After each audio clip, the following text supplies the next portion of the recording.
Number 1, is that true? It's time to throw it. Are you ready? Let's start. Well, no one's going to complain that we have to watch these two pairs. Absolutely brilliant. Two of the very best pairs in the world, and not only that they're ranked pretty near the top of the tree in the World Bridge Federation listings, which isn't necessarily a good guide. Two brilliant pairs to watch, and the same two that we watched in the previous session. So this is going to be a real treat, just what I want on a dreary Saturday morning here with the grey sky, watching from here in England. Got kibitzers from all over the world, some of them up in the middle of the night, and enjoying the fact that they can see the Bermuda Bowl as it happens from all around the world. So many thanks to BBO for that.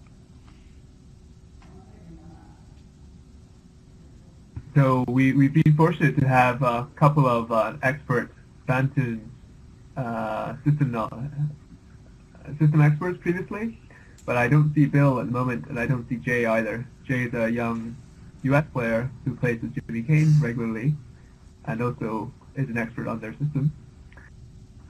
So one club is 15 plus if balanced, or 14 plus if natural with clubs. So this counts as a natural. This counts as a balanced option, and because one club is only 2 plus, two clubs is a new club suit and therefore forcing. This is quite the hand to start off with. We can see that without a spade lead, there are 13 top tricks, but I expect them to get to 6 clubs here.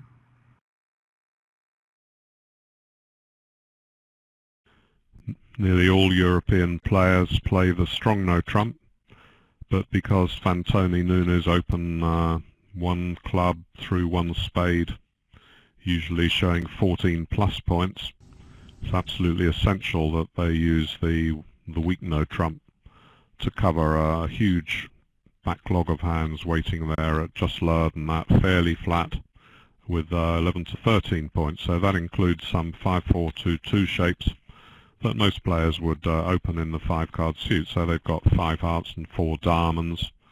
Looks pretty obvious to open a heart that they would have to open one no trump if the suit was weak. If the point counts was in the 11 to 13 range, I mean.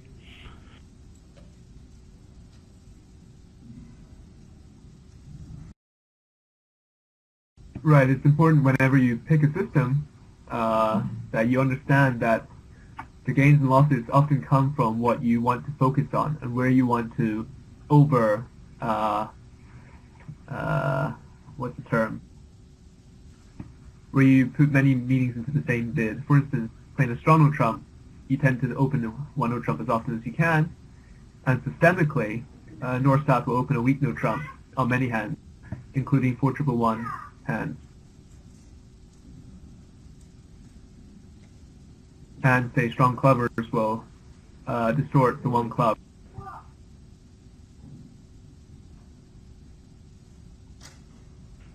Going to 4 of a minor over 3 no trumps is always forcing. You have to be able to keep the bidding nice and low while you investigate a slam. And 4 hearts will be showing a heart control of some sort. It's also possible, I'm afraid, as we mentioned in the previous one, we're not experts on their keycard responses. It's likely that 4 hearts, 4 spades, and so on actually show keycards as well, so that they're not just making a guess here. Almost surely, I think they know that they're off an ace here.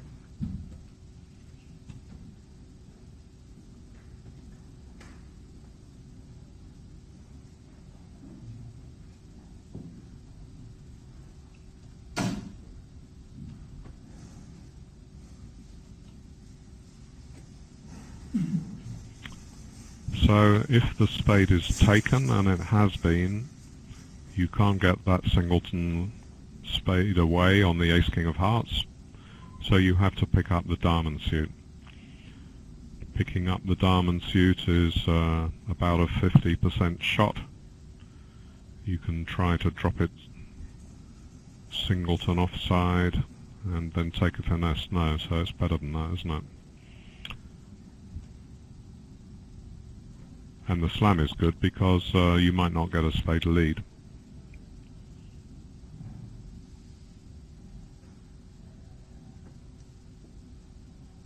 And you will pick up, I suppose, stiff queen.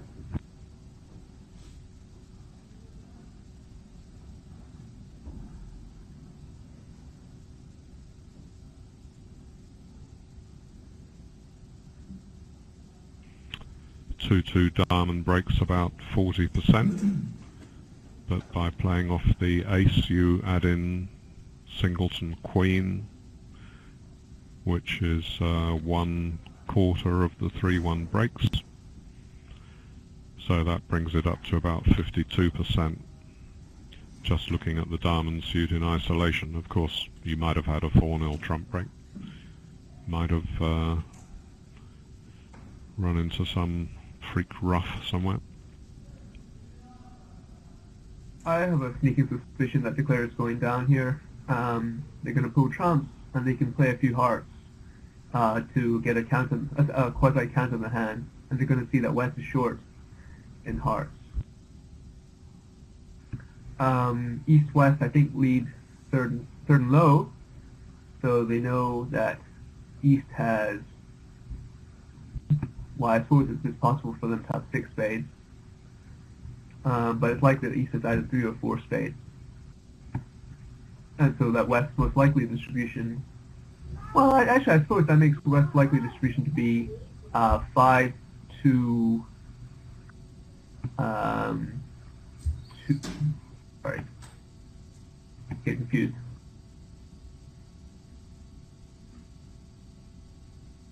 Kibitzers are asking me here why Declarer didn't play off the Queen of Trumps, a position that we saw in, I think it was a diamond game in the last set, because you can pick up Jack 10 to 4 with East if you play the Queen first, and if you play the Ace first you cannot pick up Jack 10 to 4 with West. The reason is probably that his heart entry has already gone to dummy, and he wants to retain possibly an entry to dummy with the Queen of Clubs if he needs it. In diamonds, say if they were 0-4, I don't know, that may be the reason. Anyway, he's not blessed with so many entries to dummy to repeat the finesse if he cashes the Queen first.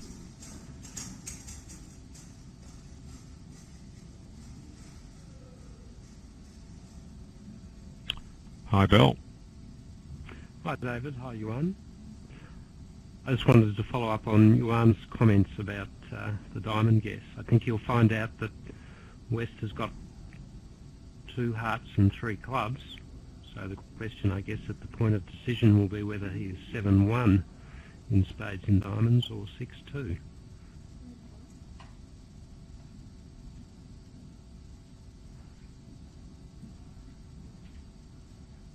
Note that East is carefully guarding that 2 of spades. They know that anyone who pitches the 2 of spades here is going to be called a label of chump for the rest of that evening. When you lead third and low, for instance, giving such an accurate count of your hand for your partner, it's essential not to give declarer the knowledge later in the hand when it can't possibly help your partner. I think he'll make. There's more space for diamond cards in the West hand than there are in the East hand when he gets the count. So I think he'll play for the drop. I think so too. Many of the examples you see in newspaper columns and bridge books when declarer is searching for a queen, they place the card so that you can get an exact count. You can test all the suits. Now here it's not possible to get an exact count on the spades.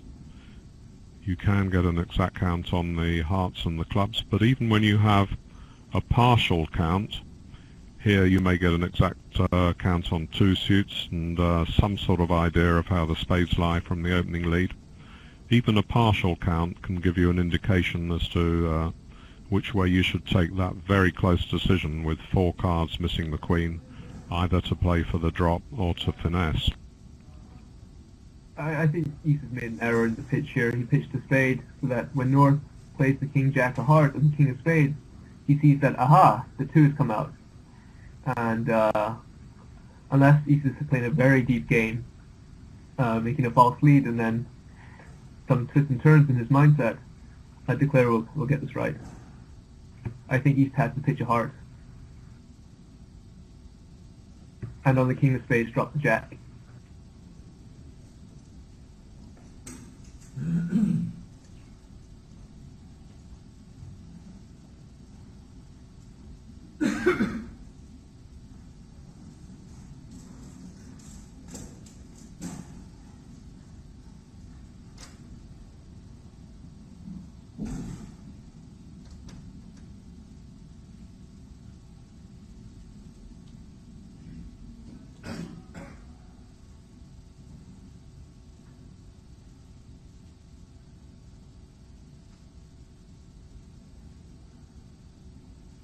There we go, the perfect example of seeking a complete count on the hand. He's left the diamond guess on which everything depends until trick 12. Well, that's marvellous to see, isn't it? A very clear example of it.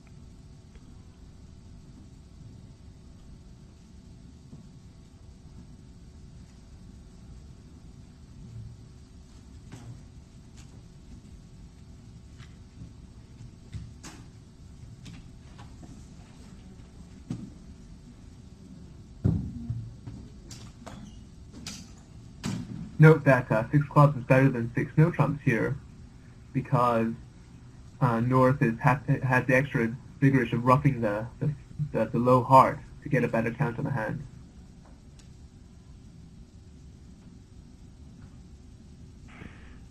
Well, your point is well made. The count's now complete because the 10 of hearts is known to be in the east hand if he's followed it all through, and he has a 100% play here.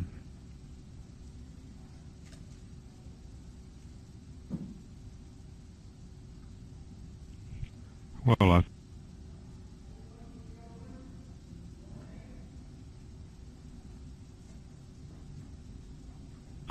just before the next board comes up, I might mention occasionally I get messages like I've just had from one kibitzer saying that one or more of the commentators, their voice is distorted. Well, they're not distorted for me, and the thing you can try if that ever happens to you is to leave the table and then come back in. That's something that the commentators have to do sometimes if the distortion is due to their connection. If they come out and come back in, everything tends to work fine. It doesn't happen very often, and to me it's an absolute miracle that this wonderful BBO software functions so well.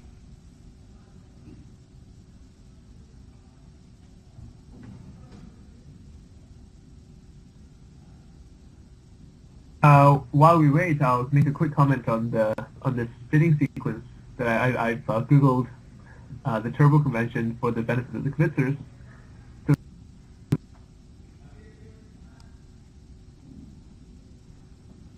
To just put in the contract and what the opening lead was, because I believe they start a new file now for the record of all these deals, and they want to try and get all 16 into one file.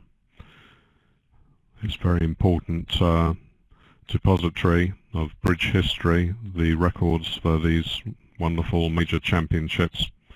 A lot of people will refer to them in the future.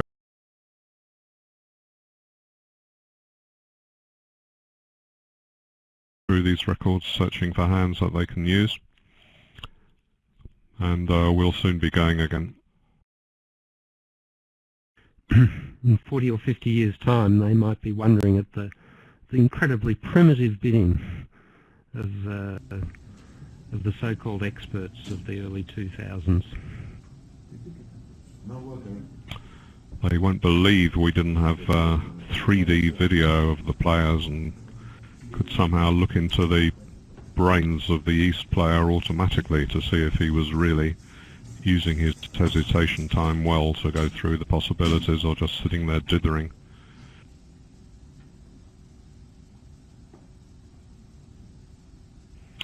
Right, another thing I can mention is that not that long ago there was no voice commentary, it was just tap-in commentary.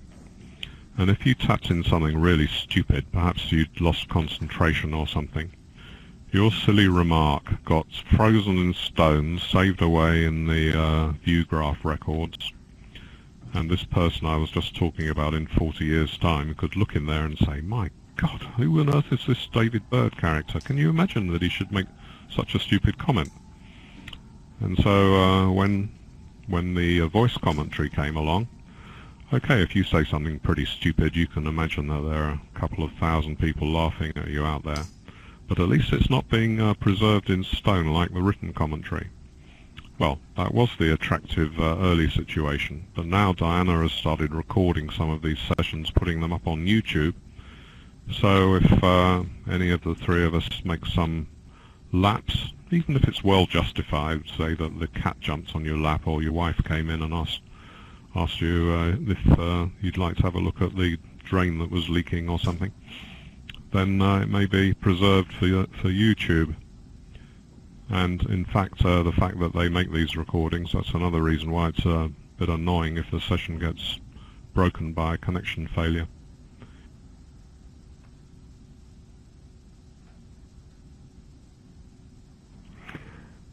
I had one of my more ridiculous comments, voice comments, frozen into YouTube.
Right, well, the play may have continued on with board 2 while these interruptions occurred.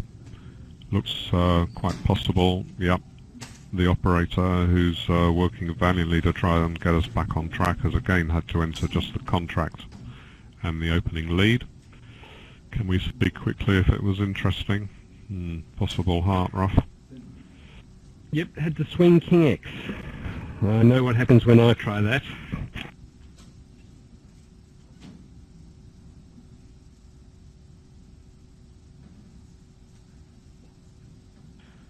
We're just praying that it's not the board of the championship that we happen to miss.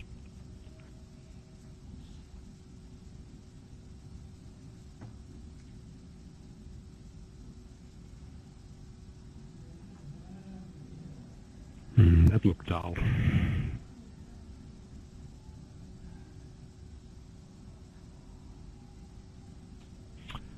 Anyway, just before we were cut off, you were telling me about some fatuous comment of yours, Bill, that was preserved in stone for all time. I'm sure that all the kibitzers, and certainly myself, would very much like to enjoy that in full on YouTube.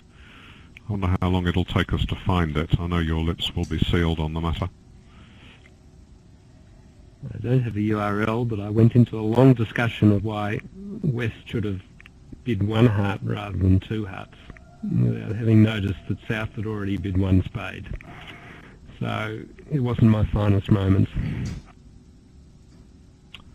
What conclusion did you eventually reach as to whether 1 heart or 2 hearts was the best practical effort? Well, I suppose I could have tried to recover that by suggesting that they should have tried the insufficient bid and barred partner appropriately so that they could do whatever was the winning decision, but I was kind of too embarrassed, and I think I might have accidentally disconnected myself at that point. Right. Well, I explained earlier that I had the advantage over you because if I'd been talking about bidding 1 heart over 1 spade, they'd think, oh, he's trying to make some joke out of pathetic, you see.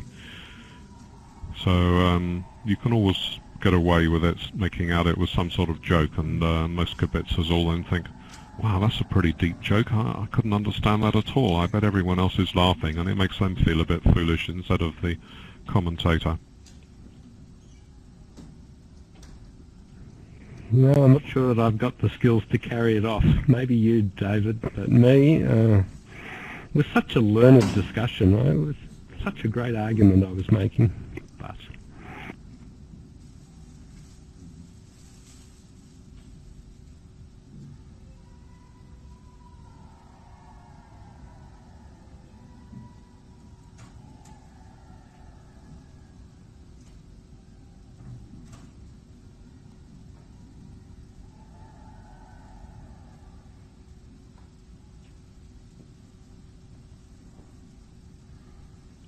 Well, sadly for us, Yuan Shen, the brilliant new young commentator, has been whisked off to perform in the closed room with Peter Lunt. They want to get voice going in 2 rooms, and they don't want to have 4 commentators.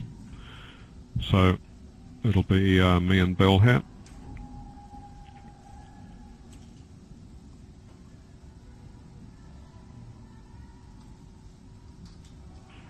So we've now missed 3 boards, and as far as we can see, we've not missed anything breathtakingly interesting.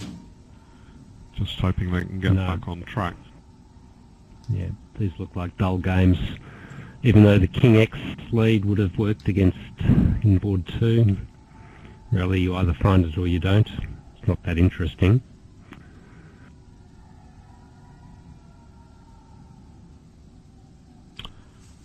Of course, all commentators on BBO, they like to have a massive number of kibitzers at their table, because they can secretly imagine that they're not really interested in seeing Laurie Versace, Fantoni Nunes. It's just because they just love listening to Bill Jacobs and David Burt. So that's another reason why it's annoying to get these breaks in communications, because floods of kibitzers dash over to the other room, and if they like what they see there, well, there's an interesting board there, probably stay there for the rest of the day. But there we are. No one ever said it was an easy life to be a BBO commentator. We seem to have 1600, David. I'll take that. It'd be just nice to have some bridge. Ideally, but yes, it's the number of commentators is more important than the bridge, surely.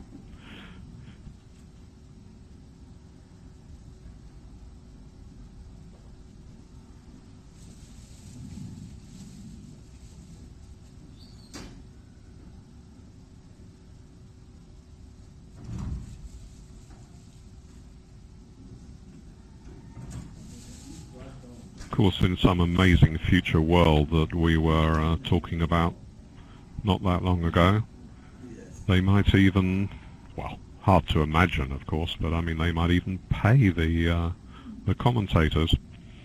And if they decided to pay them, say, 1 US cent per kibitzer, then these things would be even more important than they already are.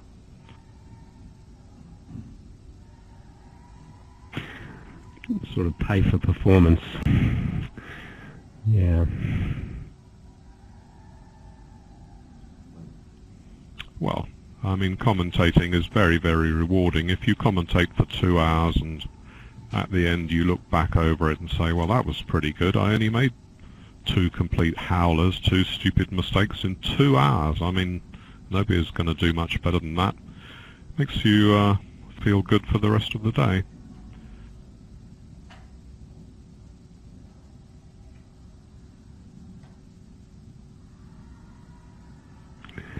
It's very challenging, commentating, if you ever try it.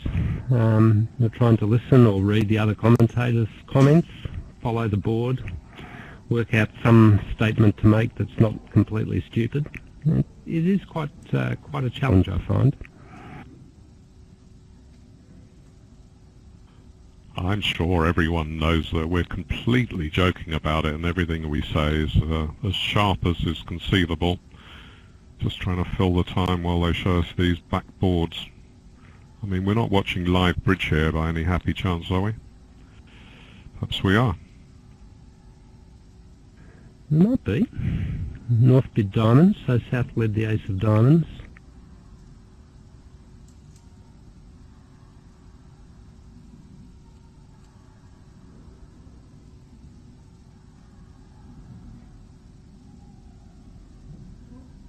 Yes, 11 tricks made at the other table, so you're not a million miles away from a slam with the wonderful fit of the void diamond opposite Jack 4th and East-West holding pretty chunky cards in the other three suits.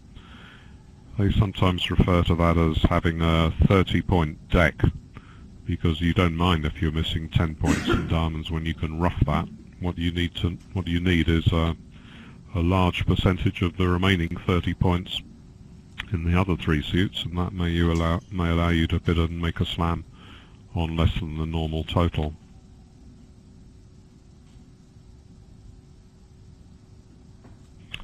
That's one of the reasons why they recommend that you should make passive leads against 6-note trumps, because when the hands are balanced, it's much more likely that declarer and the dummy are going to hold something like a 34 count or more, and leading away from an honour is absolutely perilous when your partner's likely to have next to nothing. Against suit slams, rightly or wrongly, players are much more willing to make dashing, aggressive opening leads. Indeed, that used to be the general advice: aggressive leads against a suit slam, passive against 6-note trumps. But I'm not so convinced about that really, and I've seen some evidence to show that passive leads may work okay against suit slams too.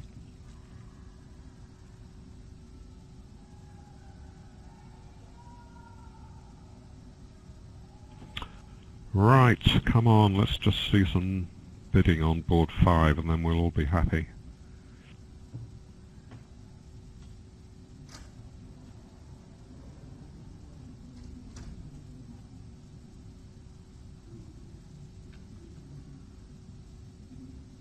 Wow.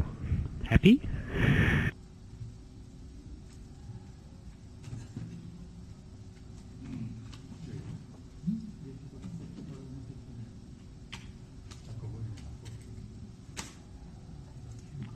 Gosh, 7 hearts went off on a rough.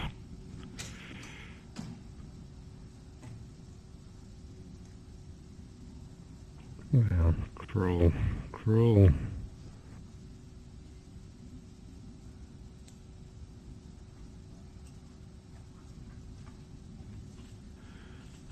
There was no Lightner double. For example, if East does end up in 6 hearts and West's first bid was in clubs, a double by North would not just be saying you think it happens to be going down, who wants to change 50 into 100. It has a much more important meaning than that. It means that you think you've got a lead which may break it, and quite often that will be a rough in the main suit bid by West. The risk of making these Lightner doubles is that you also tell the opponents that a rough is coming, and sometimes they can run to 7-no trumps.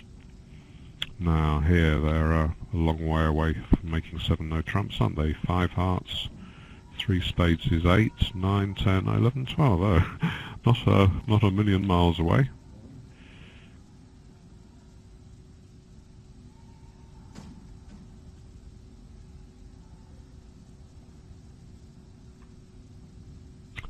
Still, North guards the spades, South guards the clubs, so there's no future in, so as it seems to, in picking up an extra trick there.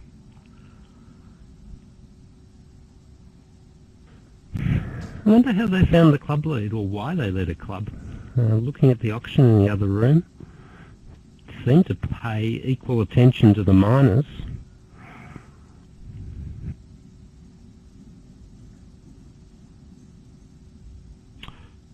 Imagine that West had got the 10 of clubs, something like that, or ace king jack to 6 opposite too low.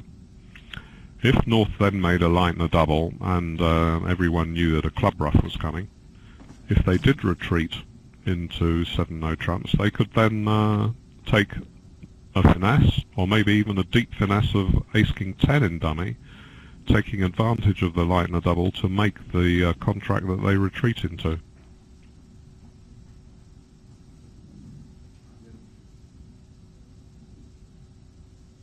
Yes, the light and the double was not without risk, but in my admittedly limited experience, and possibly not at this level of bridge, I found that it pays to make the light and the double and risk the opponents running off to a no-trump contract. They sometimes don't, and of course they sometimes won't make it. So on the whole, I've found that I will make the light and the double. Well, But, that's absolutely right. I'm still puzzling over the opening lead in the closed room and why you would lead away from a queen when you've got 2 5-card suits against a Grand Slam.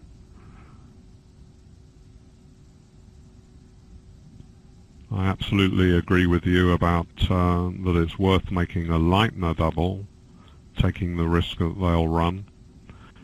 What it's not worth doing is doubling 6 hearts because you've got, say, Jack 10 9 to 5 hearts, because then it doesn't depend on the lead at all, and you're perfectly happy if hearts happens to go down, and then you are worried about them running.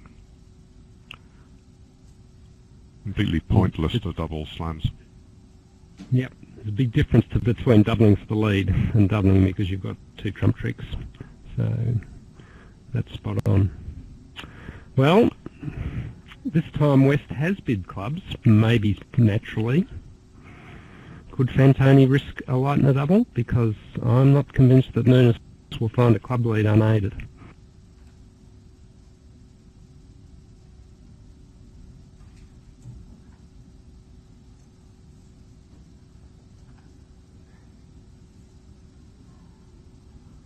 How many, if any, of the 3 club, 4 club rebids by West were natural bids in clubs that might help South to visualise that there's a very long club suit in dummy?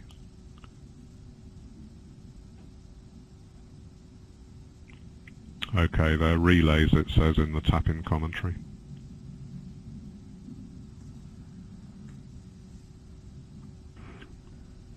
Even 2 clubs?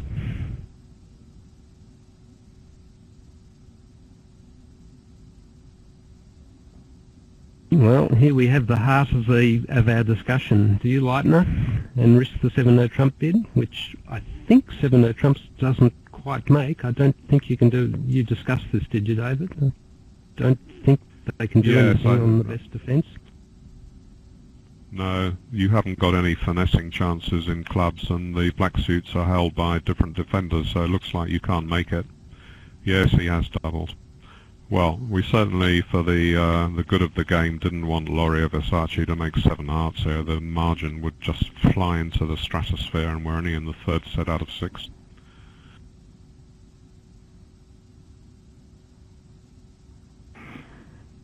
Well, there's a fair chance of a 7 no trump bid here, I think. This is the risk you take, but in this case it's triply worthwhile, the risk, because I don't think he would have got a club lead and in 7 hearts, and we think that 7 no trumps won't make.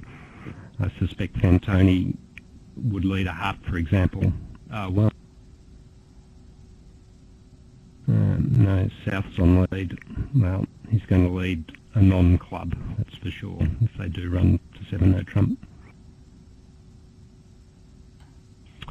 Although the very annoying breaks in communications meant that we missed out on boards 2, 3, 4, we certainly cannot complain with boards 1 and 5. They've both been packed full of interest. So in fact, seeing just those 2 good boards and missing out on 3 other ones is probably a better value for sitting here watching 5 ordinary boards. Yes, absolutely. This is a great board and a great point of bidding theory and philosophy about Lightner doubles.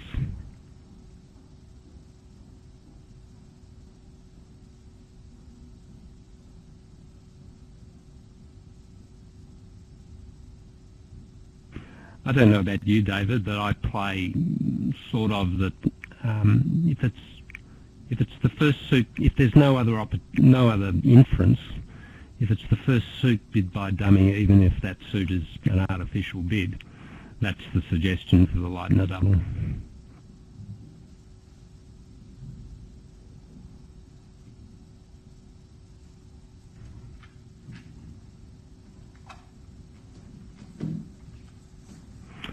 So South is on lead. The Jack of Spades lead isn't going to happen, and it wouldn't have even if Fantoni had been on lead. He would have steered clear of any lead that might expose a finesse.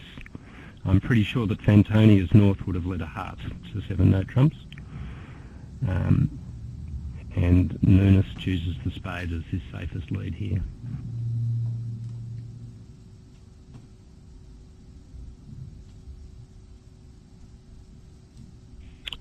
So we see in the club suit that Declarer just doesn't have enough to take advantage of the fact that he knows clubs are 5-0. In some cases he could take deep finesses, as I mentioned, and conjure a 13th trick just because of the Lightner double exposing the void. But South can cover the Jack and the 9, and then his 8 will be the card that beats the Grand Slam.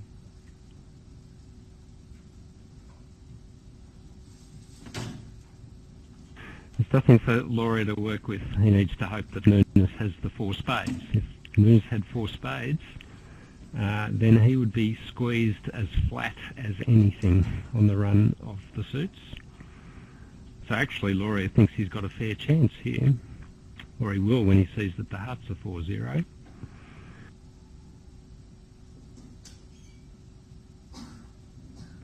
Don't think he needs to go out with the King of Spades, does he? That squeeze position would be intact whether he does that or not. What the squeeze card is the last heart, last red card. Last red card. Yes, South's got 4 spades. That's the end of it.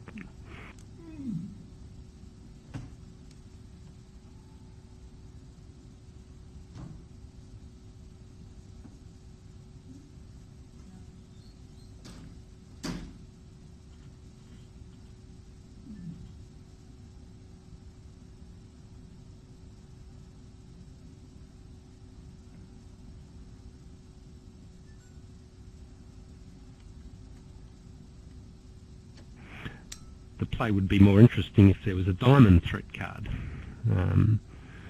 Then there would be all sorts of possibilities of squeezes or double squeezes. But here, with those 2 suits in play, there's not a lot of scope for Declarer.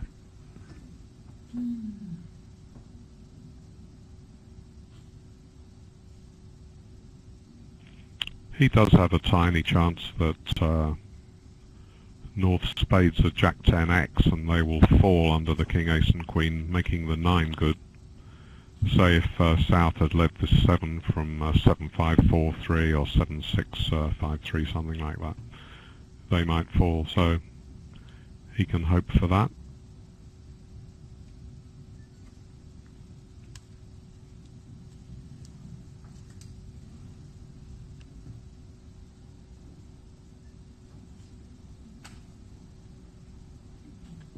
Absolutely no problem for the defence on the hand. Occasionally there might have been, and then the East-West pair regret that their wonderful system had been so descriptive. But I think back several decades to the Italian blue team who won the World Championship for absolutely ages without giving anyone a sniff. They were never afraid of showing their hands, with lots of wonderful bidding sequences that went on for a page and a half and would always need the BBO scroll bar. Occasionally that information they gave away would help the defenders, but not very often, and they just like to bid constructively as accurately as possible. You see here Laurier has tried his luck in slipping through the 9 of clubs. Not today, my friends. No, Mr. Nunez is looking very closely at what happens in the club suit.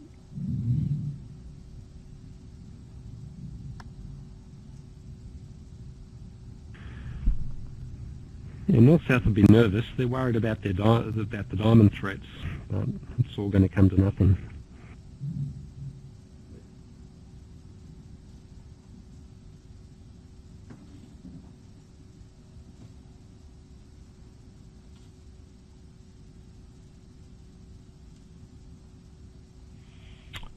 So, the retreat to 7 no trumps was successful. It did indeed pick up 2 imps.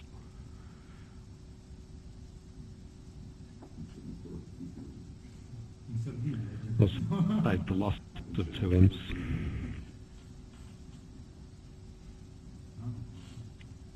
Yes.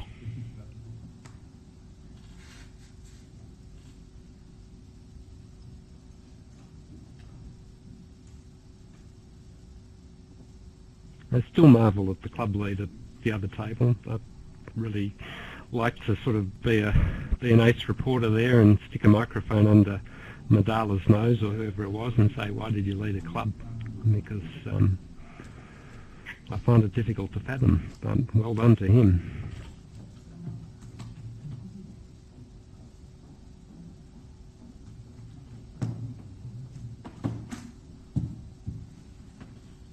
Well, normally after a huge board like that, 7 no trumps, we expect to pay some sort of penance and have to watch something pretty dull. But this doesn't look too bad.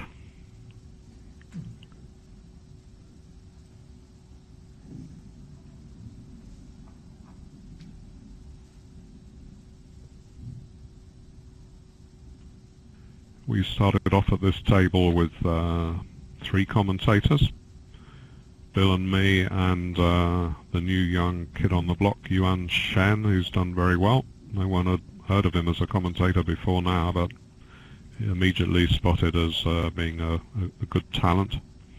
And I was chatting with Roland this morning, and he said that he was indeed an excellent commentator. So why isn't he here now? Well, one other commentator has gone to the closed room, found himself all on his own, just like I did yesterday, and because Yuan is the youngest commentator of the 3 here, the most junior one, regardless of whether he's any of his skills at the job, he is the one who's told, look, you must go and commentate on the other table, and he's pulled away. So when I was the lonely guy in the closed room, just because I hadn't noticed that they were starting at 7 o'clock instead of 7:30, I was very, very pleased to see Yuan arrive and rescue me, and we had a good session together. And this time it's Peter Lund who's going to be so grateful. Hope he is grateful.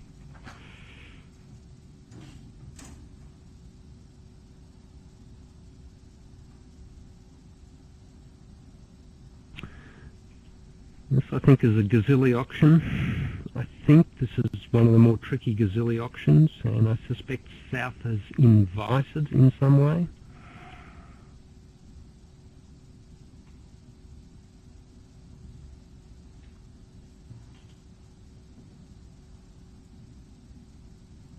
Gazilli is a convention facing a 1 no trump response that, particularly opposite one of a major nowadays, can have a very wide range. So 2 clubs is used artificially to discover whether partner has something near 6 points or something near 11. I think they've done something funny with this particular auction, which is one of the trickiest Gazilli style situations in their system. It's possible that that this is kind of a natural auction, and now they're sussing out stoppers for 3 no trumps.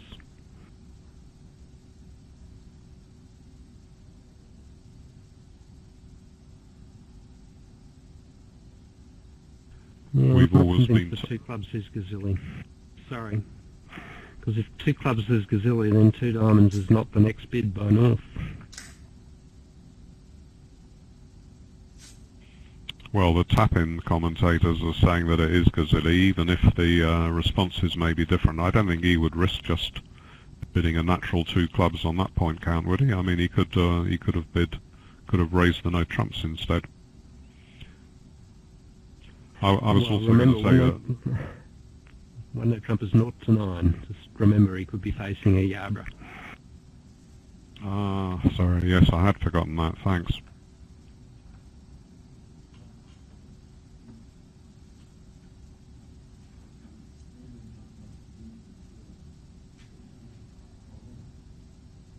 There's a funny situation where West has shown some interest in hearts and emboldened North-South to bid 3 no trumps, because they did have hearts well and truly stopped. And then blow me down if East doesn't run off his 5-card spade suit. Unfortunate. Yes, the meaning of the double of 3 hearts was, after you've cashed your 5 spades partner, I think a heart switch might be a good idea. So we'll see if he does in fact switch to a heart.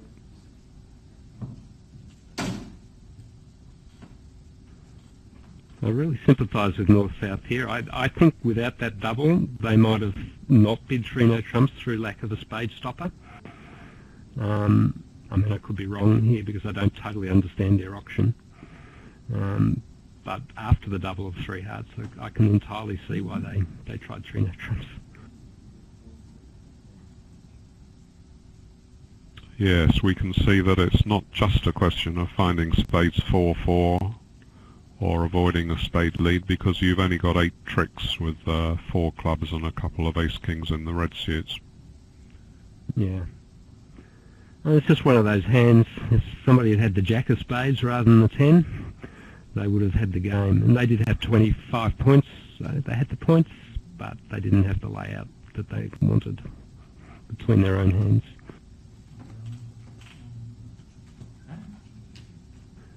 In fact, they had 26 high card points, so there you go. Put not your faith in points.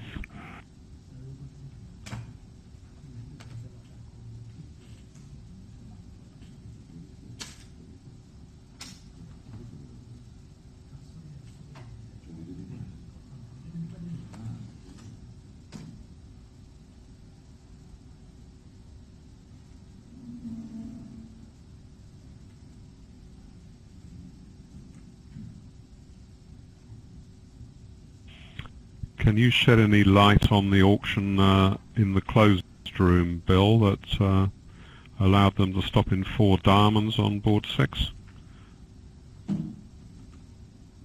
No idea.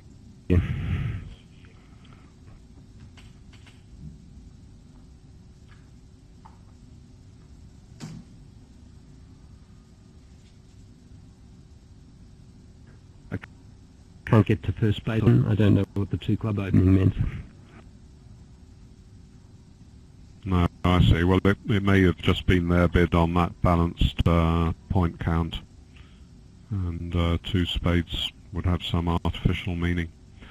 Okay, there we go. 3 no trumps is off. They're 26 points. How do they stop in 4 diamonds? They're magic Italians.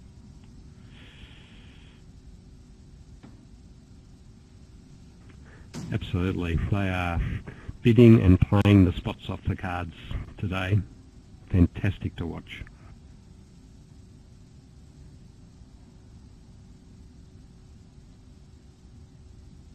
It's not as if 4 diamonds was cold either, because the trumps broke 4-1 and they would have needed to, so it seems, play off the right honour first to pick up Queen 10 to 4 opposite single jack for just 1 loser.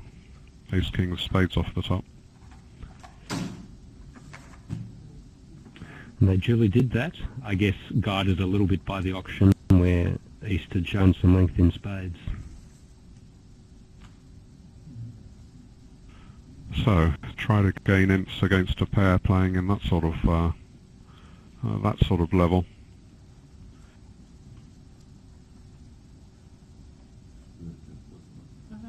In fact, that was the very first swing of the match. The first 5 boards, no imps changed hands. Then 4 diamonds made played 3 no trumps going down for 5 imps. So that usually tells us the quality of the bridge has been really high.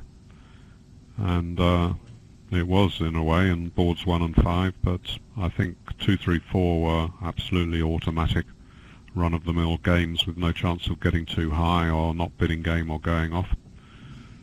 So it's a mixture of flat boards and high skill.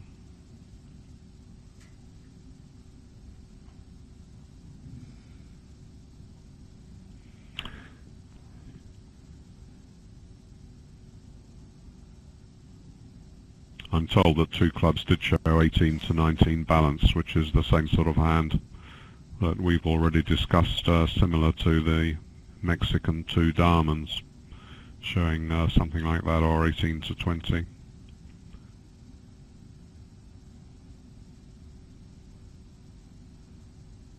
So 2 spades was probably a puppet to 2 no trumps, making sure that the 18-19 count plays it. And then in came East with the double.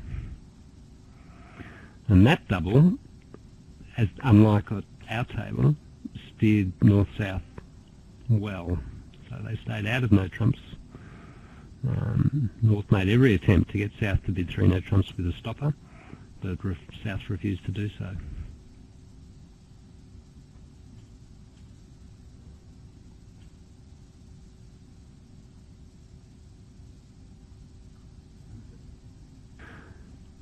Now Nunes is on the way here. He's got a chance. He's got a fighting chance. He's finessed the spade. If he can set up the 5th spade, he can perhaps take 4 spade tricks, 5 clubs if he picks up West's Queen of clubs and the Ace of diamonds. Now, the club position is not the normal way to play that, to finesse your left-hand opponent for the clubs, but West has shown the opening bid and East has demonstrated a weak hand, so the odds are slightly that West has any particular high card.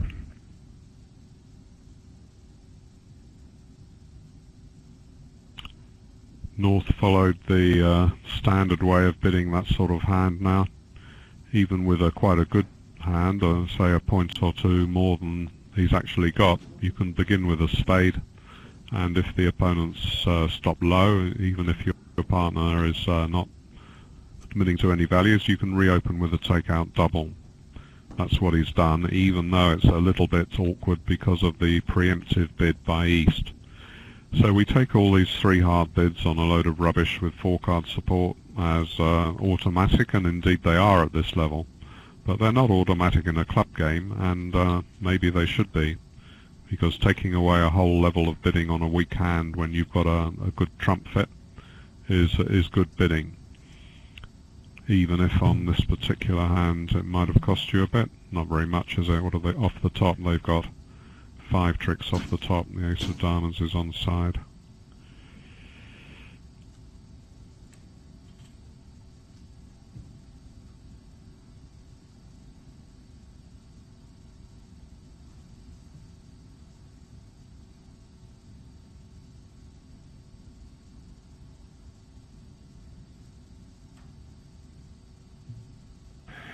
Be nice if Nunes could find out who has the King of diamonds, but that's not easy to do. I mean, if he plays a diamond off the board at this point and Loria goes up with the King, then that's all very well. And then he's got a problem with the 4th diamond, and oh no, that might work. A low diamond might work. Of course, not clear that Loria will go up with the King.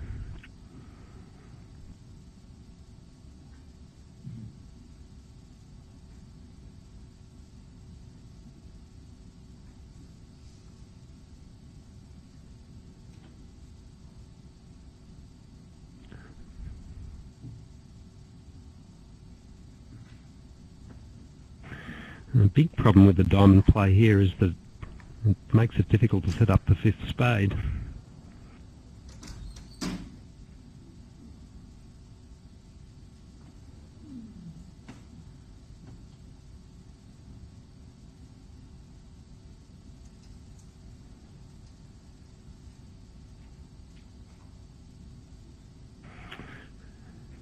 Well, he sacrificed a trick here, Nunes. He's now only going to get 3 spades if Loria roughs this.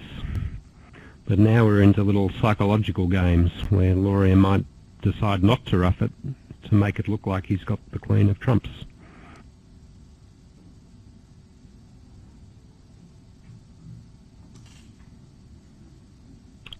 It's the sort of trick you might play when the discard was no use to you, but here it may be of some use to you.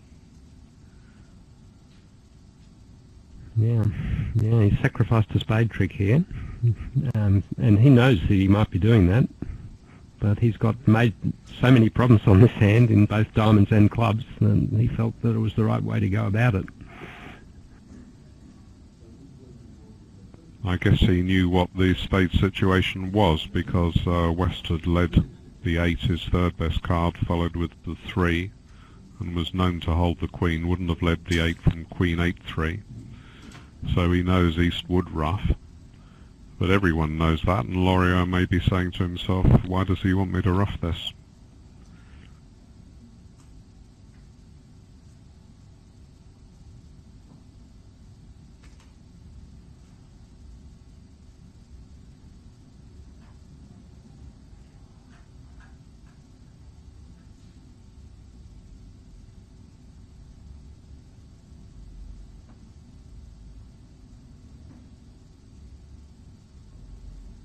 It's always seemed to me that when you play match points, that these jumps up to 3 hearts or 3 spades on fearfully weak hands, although the defence can't be sure, that there may well be a few useful penalties floating around.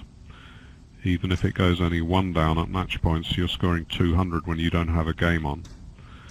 And on exactly this sort of auction, when South here has chosen to bid 4 clubs, very reasonable, but I've been wondering for a while if maybe on fairly flat hands it's not maybe a better idea to play for penalties, particularly at match.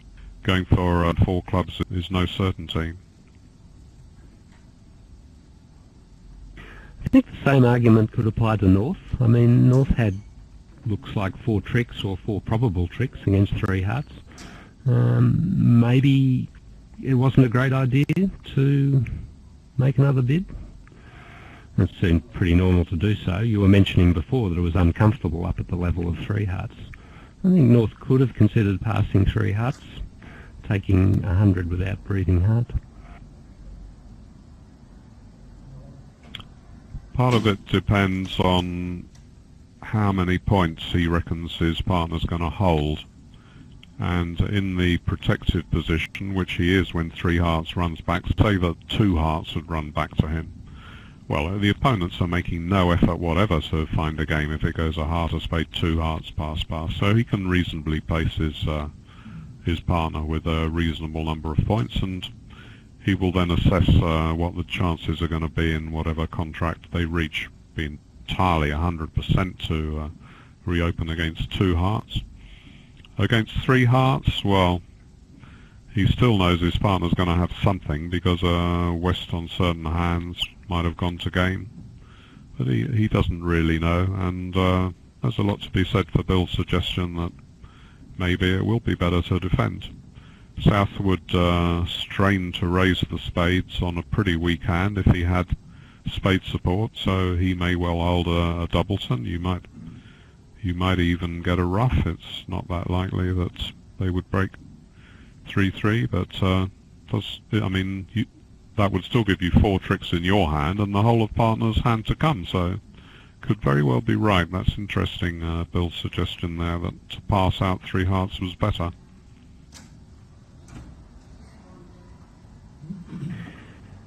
Yes, well, my suggestion is all very well, but when Fantoni and Bocchi on the same deal both double it, I'm not going to I'm not going to take my suggestion to the bank.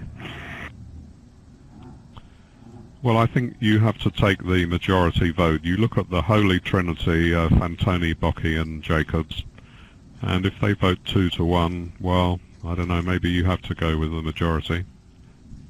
I rather think so. Anyway, here we go. The mind games are in play. What's he going to do?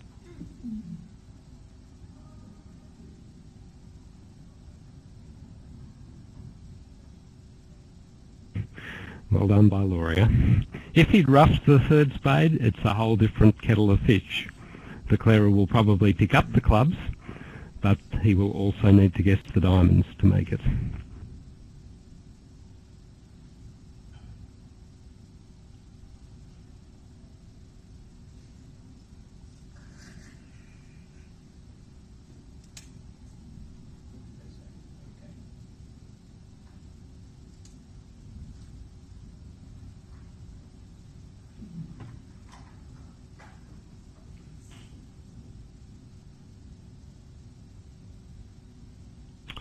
Yeah, in fact, every board we've watched has been interesting, and the 3 boards that we weren't allowed to watch because of the failure of the communications were boring as anything. So, strangely, we can say that we can start to regard ourselves as lucky, despite the fact that communications have been wonderful in almost every set, and they let us down on this one. I think what Nernest did was entirely reasonable. He knew that Versace had 9 major suit cards to Loria's 6, so Loria was always going to be longer in the minors, and that sort of distributional information tends to trump the point count information in terms of it being more likely that Versace had any particular high card. So what he did was eminently reasonable, and it was a very fine play by Loria, not to rough. A bit of a double bluff, and it worked.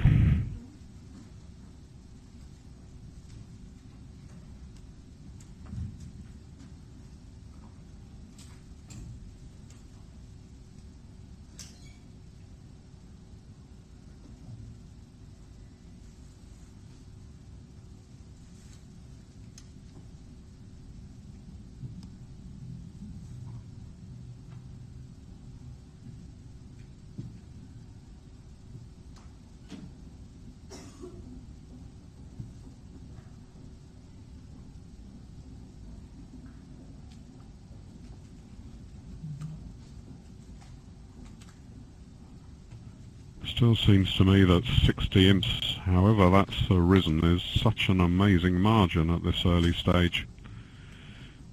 Not even really snuggling up to the halfway mark. These 2 teams which have just blitzed everyone else. Did you see, who have they played their sponsor at all yet, Monaco? Do you know that, Bill? Yes, Zimmerman Mouton played in the first set, which saw about a 15 imp or 25 imp margin, I think, to Italy.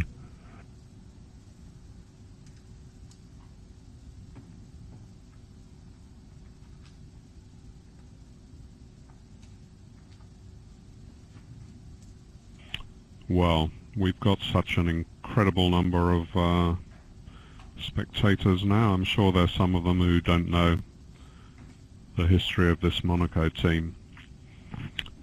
Basically, a Swiss guy, Pierre Zimmermann, has brought together 2 of the very, very top pairs in the world.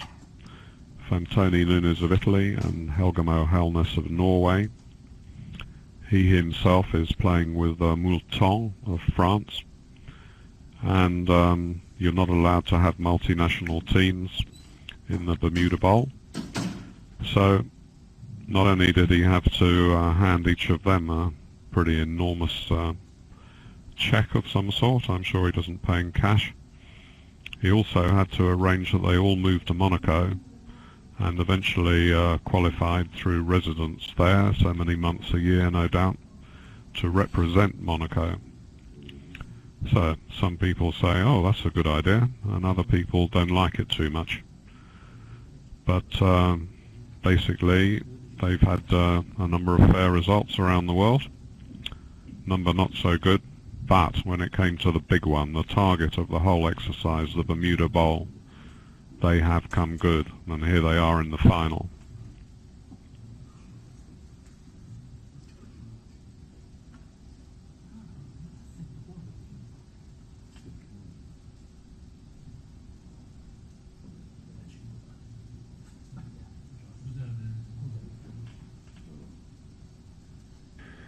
Need a trump play here, perhaps, to stop the rough?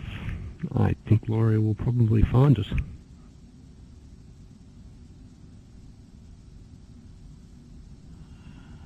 I'd consider switching to a heart. That will work as well.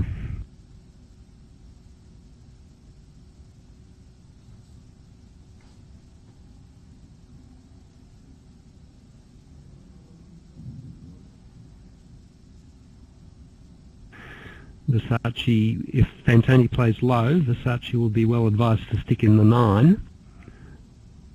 But I think the 2 of hearts play would suggest that East has an honour in hearts, and that can only be the jack.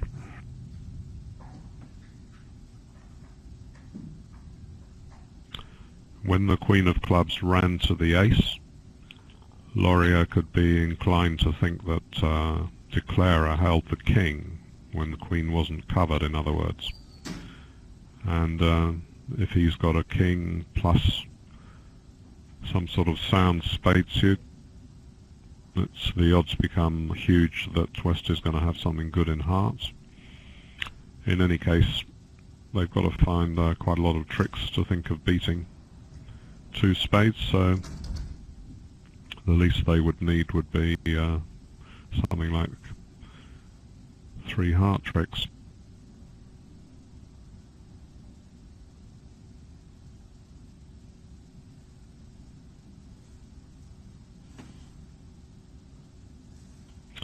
The inference that Bill mentioned that East would have an honour when he attacks the suit by leading the 2.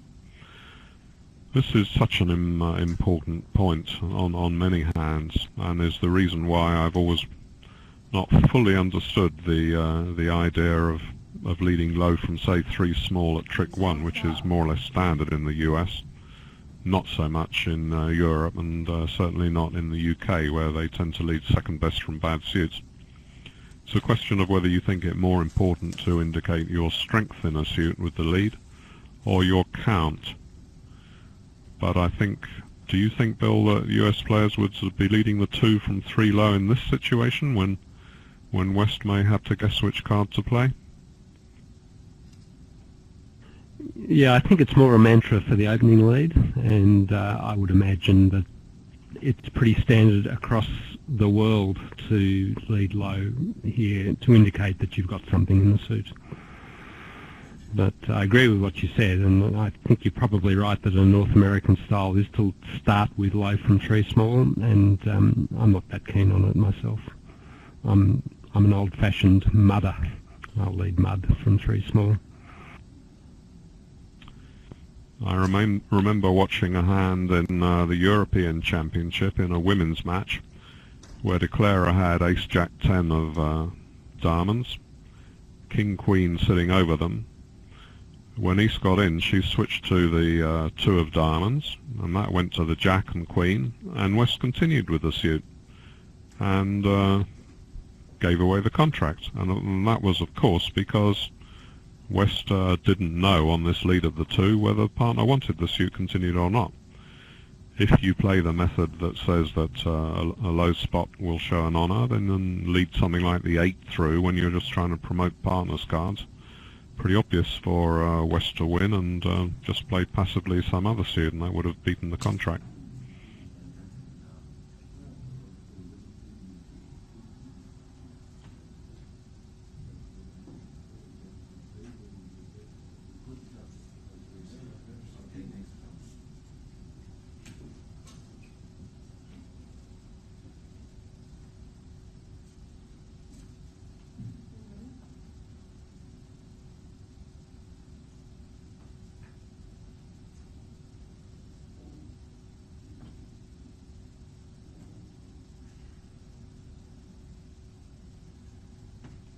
So good accurate defence at both tables.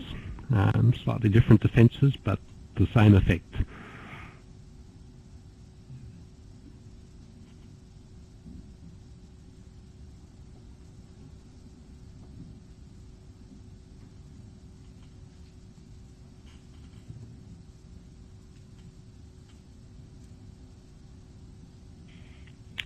So in general, the timekeeping has been pretty good.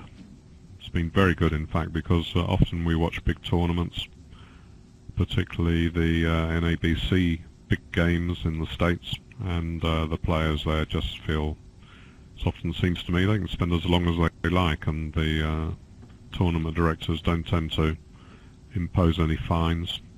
Not that that's easy, because when the room overruns, you don't really know which of the pairs was responsible. Here it's been pretty good, but they are sort of just maybe a little bit behind here. Anyway, that's no particular worry when it's the last set of the day. You're not going to hold up the start of the next session at all.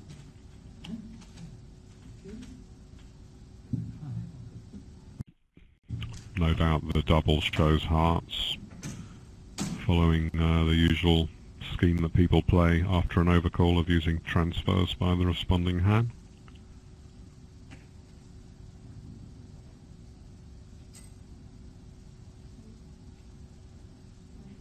If it does show hearts, then East might well, I don't know their methods, but I mean a lot of players would then make a support double if they had 3-card support for the hearts.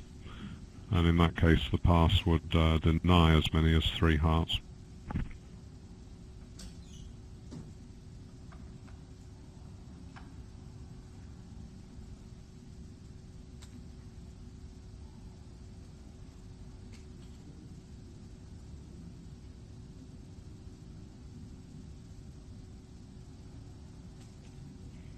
When you do play support doubles, the only thing you show about your hand is that you've got 3 cards in partner's suit.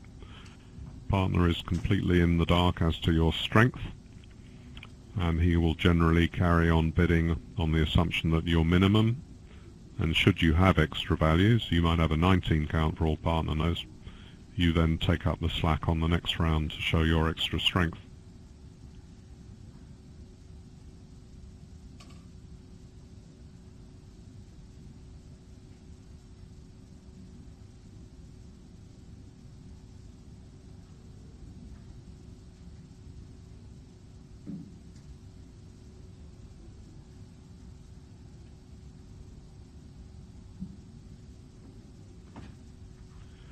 That's a standard reopening double by West, the most useful and economical way of keeping the bidding going in the pass-out seat when you've got enough to bid and no particularly accurate natural bid to make.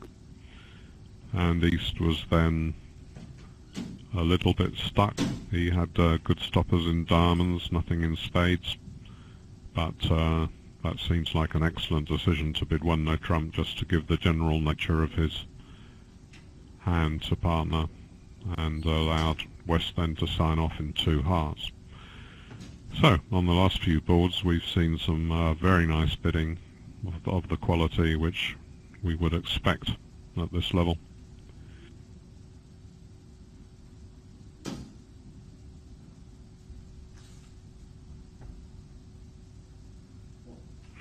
No heart finesse for the declarer. You can see a spade ruff looming, so he gets out the hearts pronto, and for that good play he gets rewarded with the drop of the Doubleton Queen.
Any time that you lose a match, not that this is lost of course with so many boards left, if you've got access to the hand records, then maybe a day or two later it's a very worthwhile exercise to sit down with your partner, look through the hands, looking not only at the hands where there's a big number in the minus column, because some of the boards that were flat you may have also made a mistake and not taken up a chance to gain imps, but go through the boards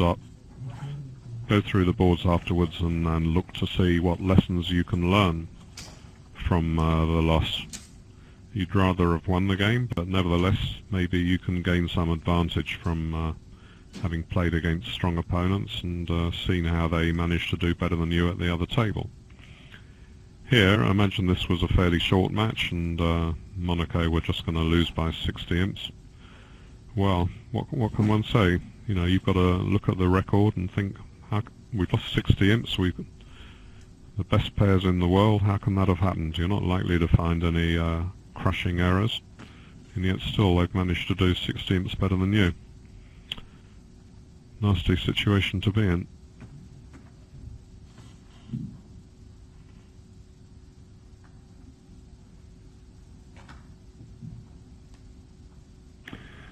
Feels like Monaco are already playing sort of catch up. The auction in the closed room was pretty wild and woolly.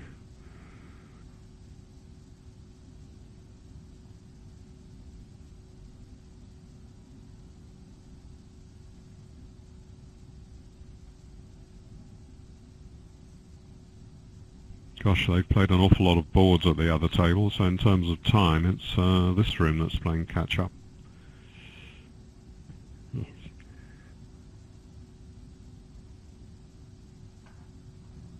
At the other table it can only be that he's stretched to open a strong no trump, and the other guy with his flat 9 count thought he had enough for game, which indeed he would have done if his partner had had 15 to 17. He's actually got 13 with King Jack 6 of clubs. So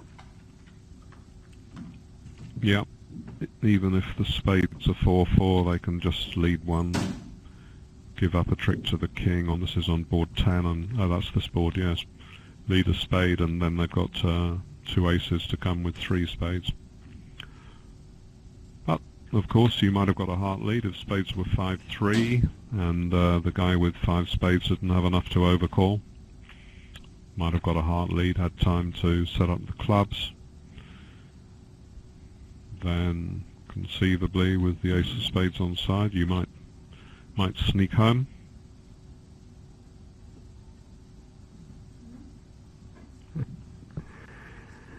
Yes, it was a bad contract, very, very bad. But these things happen.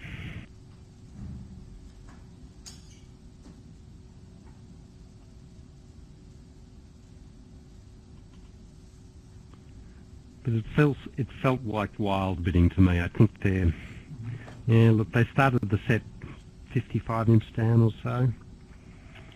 And at the other table, nothing much has happened, nothing good has happened. They've gone down in a grand slam on a remarkable rough.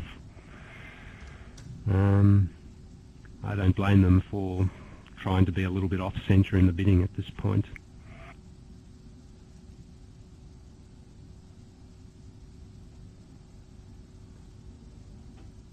It's not so much of a ridiculous bend, is it? 13 and a 6-card suit, you're just hoping that partner may have the right cards for you. Absolutely. It's a combination thing that West had the absolute minimum for a forced-to game. Some would say a sub-minimum, but of course West was pushing it out a bit as well. So, you know, when those sort of overbids combine, or pushy bids combine, they sort of add up to a hopeless contract, like this one basically was.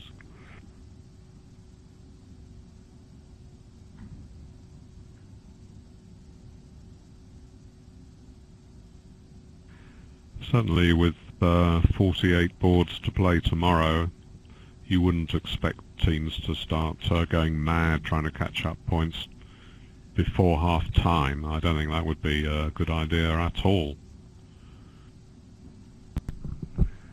No, you could apply the principle that if they can get whatever number of imps up it is in the first half of the match, well, we can do the same plus one imp more in the second half of the match. So I agree. I don't think you should ever play catch-up in principle until the halfway point of the match or after the halfway point of the match.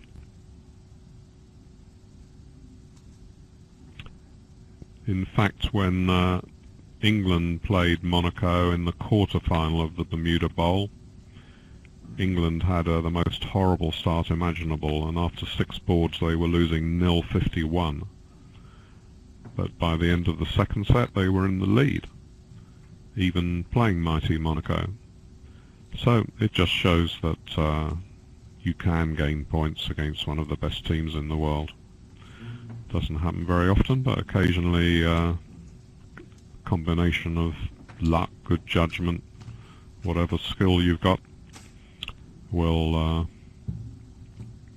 bring in the goods.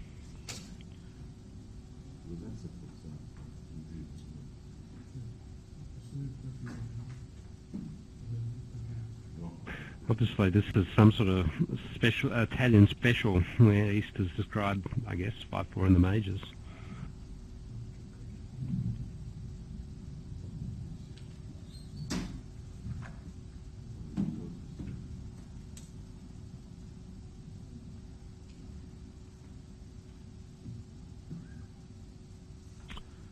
Straightforward auction at the other table, 1 no trump, 2 hearts to show the spades, and then 3 hearts.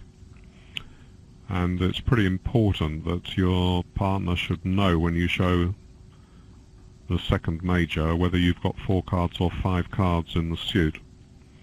So I rather suspect that that auction shows 5-4.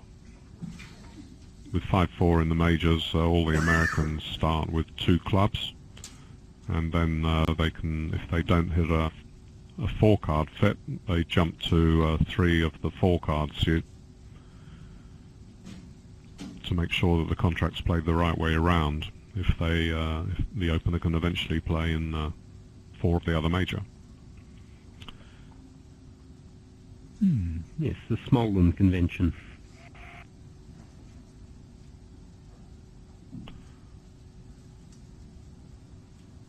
Right, I was just praying you could remember what it was called, because absolutely huge and effective as my brain is, it's got a few holes in it. Happens as the years go by, and remembering the name of that convention is one of the holes.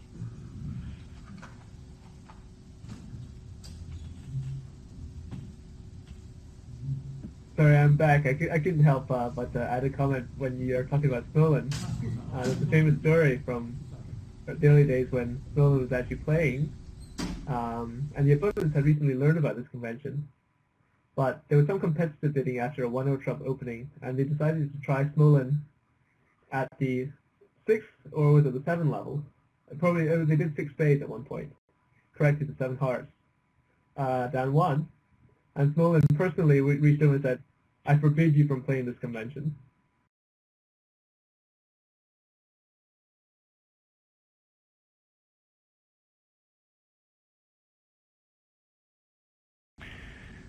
Yeah, no one likes to see their personal convention butchered, I suppose.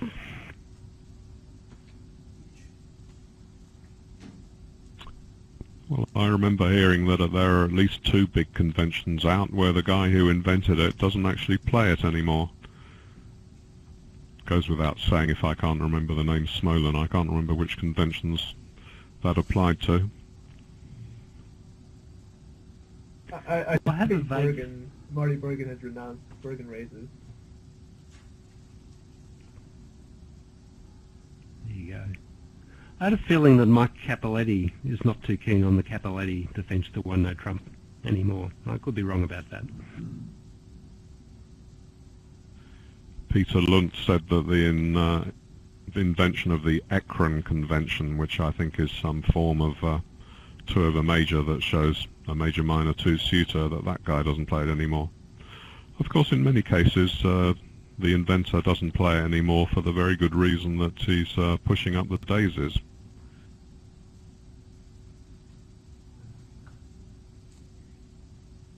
When were you commentating in the other room where South led a club to defeat 7 hearts? Uh-huh. Was there any commentary, either written or spoken, on how he found the club lead? Or why? Yeah, I mean, there was, and I was a bit confused because, so the idea is that, so if you're looking at the Queen of Clubs, then if you're worried that dummy has a running suit, then the most likely running suit is in diamonds. And therefore, it seems percentage to play partner for diamond shortness. And so we're all a little bit confused as to where they found the club lead. Unless they have certain agreements about what a double, what suit it demands. I was also commenting that in their uninformed... There was no double, was there? Clear.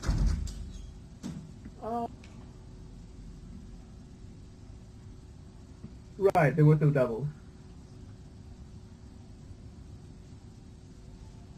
So maybe they just decided to attack.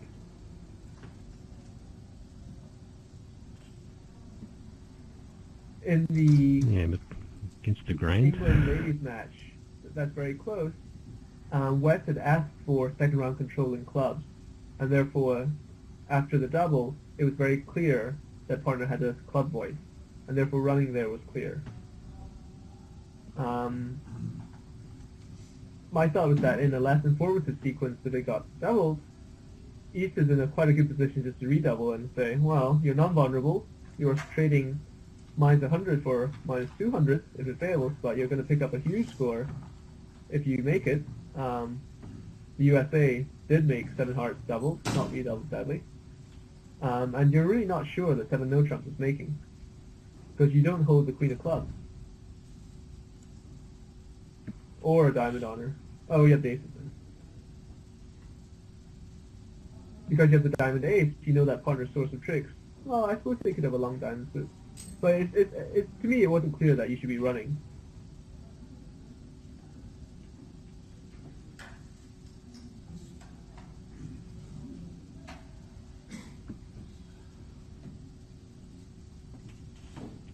Here there's a trump loser on the lie of the cards, and the diamond suit's already been exposed, but all Declarer needs to do is to pull trumps, set up the hearts, and ditch a club.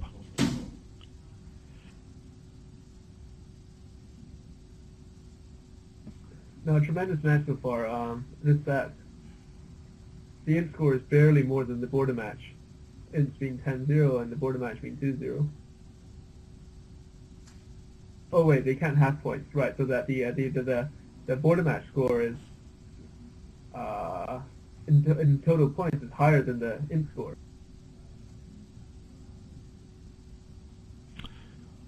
Say that the defenders had found a club lead where they would be threatening to establish a club trick before the hearts had been knocked out. There might be some case for Declarer to play king and ace of spades and turn to the hearts while he still had the king of clubs left as a stopper.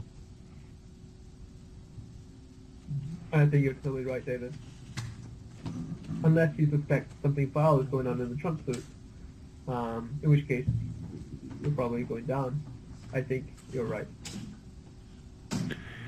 Well, I'm not so sure about that, because if they lead a club, then they're not threatening the diamond trick, are they? So to get the 2 minor suit tricks that they need to go with their spade and their heart, they need to play 3 rounds. So I don't think that argument quite stands up. No, good point. that's So, yes. Sounds right. Indeed, Declarer can't. The thing is, Declarer can't afford to duck around a diamond, in which case it gives the defense time to switch to clubs.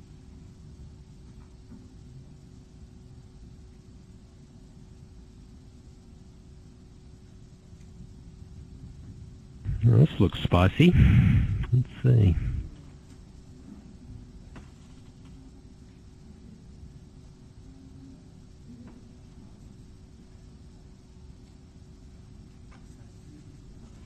Again, we see the modern style of coming in with a spade rather than a double, which would have been standard, well, the further you go back in history, the more people would be doubling instead of bidding a spade. But he has some chance, say if the diamond raise or one no trump came back to him, he could then double for takeout on the second round.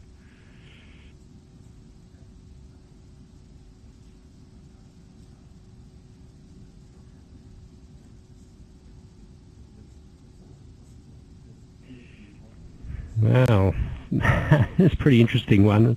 The other table, all interest from the auction was removed to a degree, with Hellness, I think it was, opening 5 diamonds. Not unreasonably, a bit pushy, but not unreasonable. And really North-South could do nothing more than take their money, which was substantial. 500 points is a good outcome, ensures them against any significant loss. Here the question is whether 4 spades can be made.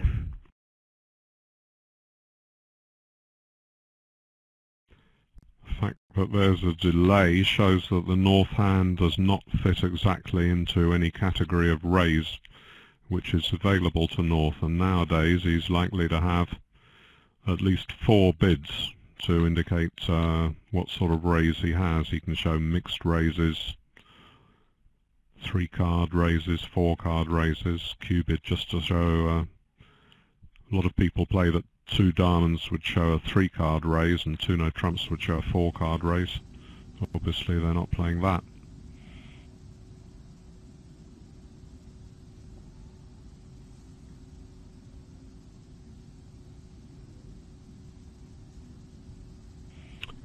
Now Laurier can tell that his partner's got some sort of spade shortage,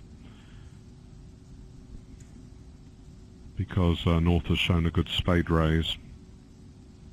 Might still be near Doubleton spade in the dummy, in which case the roughing value is no use unless he's got some sort of trump length, diamond length.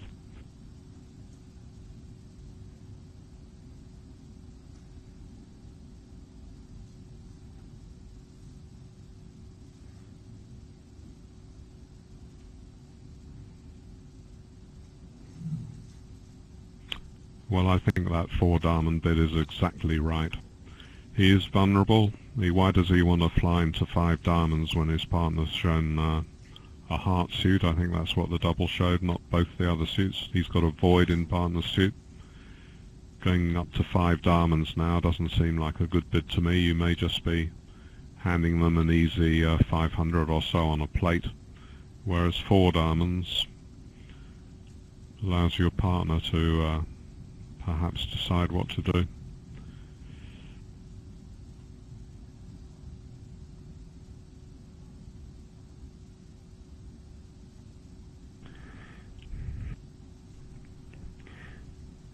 Yes, I agree with all that.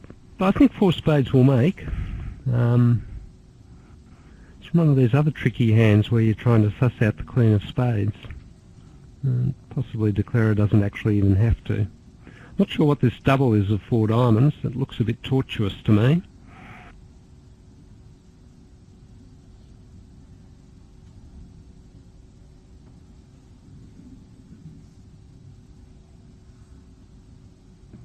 Does it perhaps show second round control? Ah.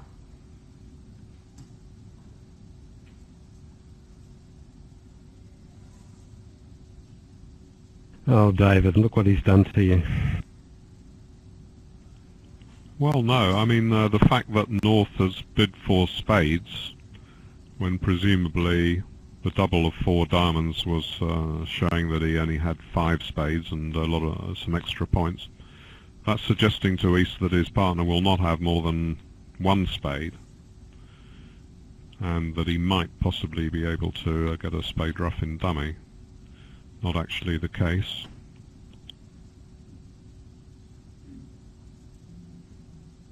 Well, they need to defend this carefully to beat at 2 tricks, which Madala as South did at the other table. He led a trump, which was effective, although I don't think it was necessary.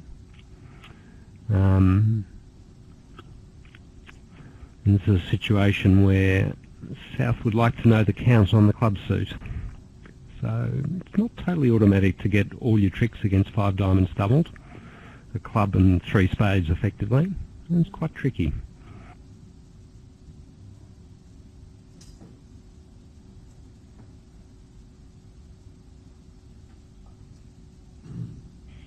Becomes pretty obvious that dummy has no side entry. So if at some stage Laurier flashes out the 9 of clubs, Nunes has to guess whether he should go in with the ace or not. If that was a singleton, he would want to take it, and then that would kill the dummy. But he may have quite a bit of information before he has to make that decision. We'll see. Or will a club come at trick 2?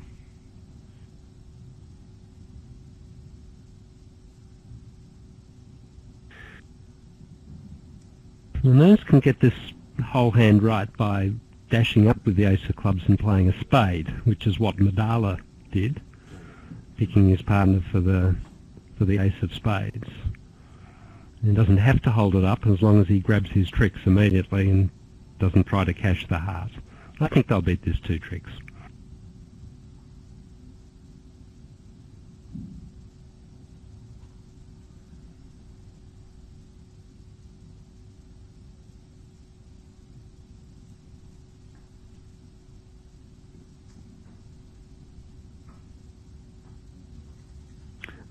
It's also possible, I don't know their methods, that in playing the trumps, Fantoni has potentially signalled his length in clubs, as sort of a surrogate signal.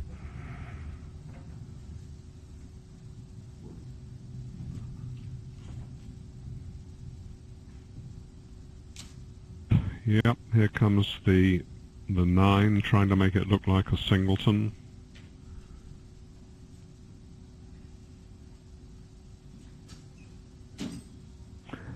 Notice that Laurier did not make the mistake of playing more trumps here, which would allow North-South to signal their club lengths and get the hold-up play right.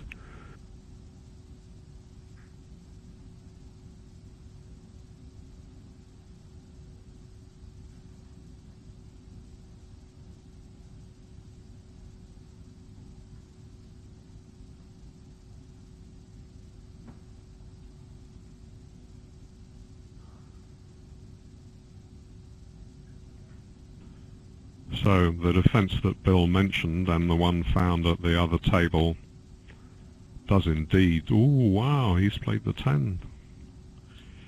I was going to say that I felt pretty sure he would eventually follow that defence.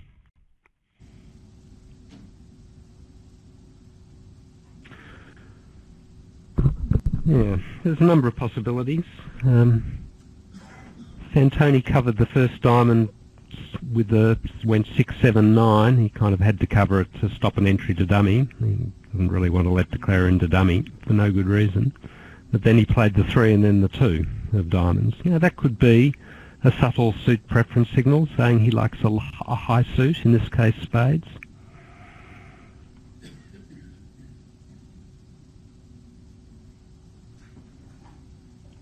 It's hard to know, but I would suggest at this level that it meant something. They would have discussed what their trump plays meant in this situation where you're just following with spot cards.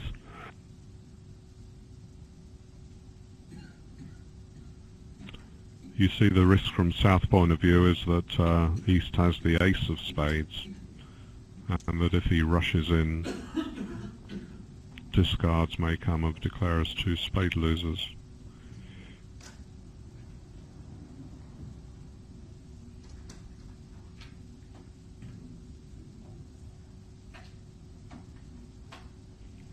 But it seems that East would then have a hand worth bidding 5 diamonds instead of 4 diamonds in that case.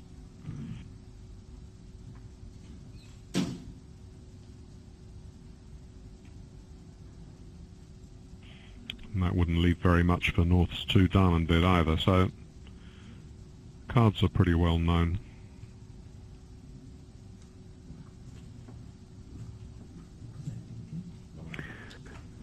It's funny that a score of, 10-0 in 13 boards would indicate perhaps a dull set of boards, but they've been anything but dull. They've been quite interesting.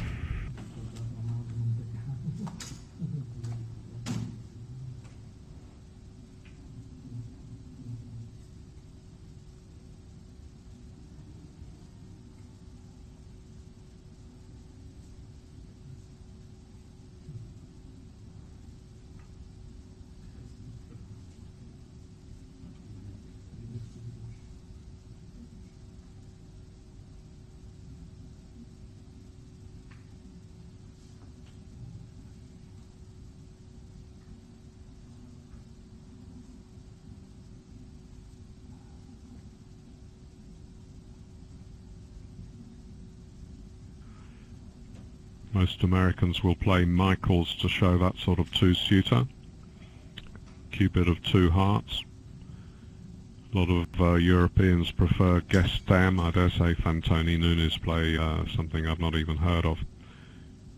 Guest Dam is a different system of overcalls where you tend to specify the actual suits that you hold rather than just saying you've got spades and a minor. You identify both of them straight away. A lot of people in England play Guest Dam, and a huge percentage of them keep on getting it wrong. And of course, whenever they play against me, they get it wrong in a safe way, so that when I call the director, they say, well, the explanation was right, he just didn't have the suits he should have. I'm afraid there's no adjustment of the score. And then I end up getting a bottom or losing 10 imps or whatever. Doesn't seem too difficult for me, for people who adopt a convention like that, to learn which suits every bid shows, but it's beyond some quite surprisingly high percentage of English Guest Dem users.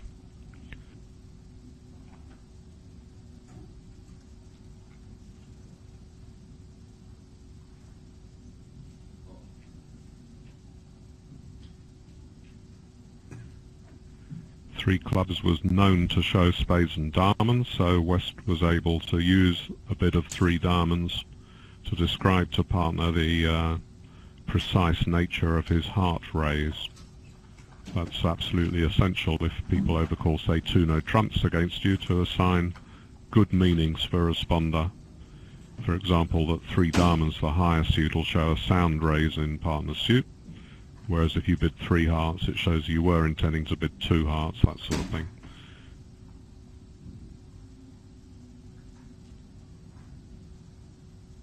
It's interesting that both Easts opened that absolutely pathetic heart suit with 1 heart, rather than the magnificent clubs. It just shows you the power, or how people regard the majors as compared to the minors. I must admit, I might have balked at that and treated that suit as a 4-card suit. That these guys are made of sterner stuff.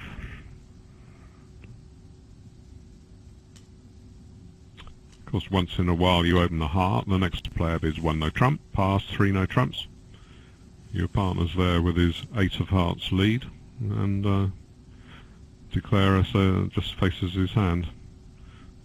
Just the 9.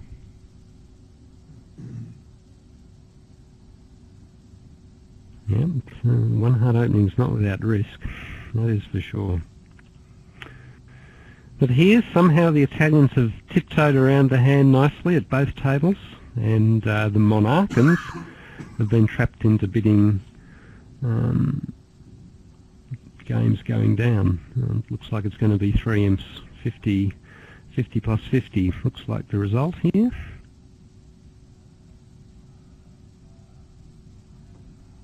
Or maybe 50 plus 100.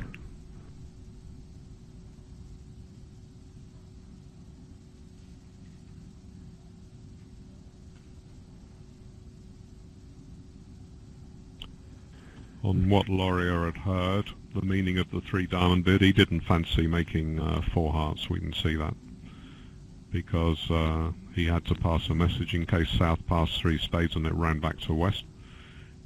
West would have to know how strong his partner was, so he couldn't afford to pass on a hand where he thought 4 hearts was on.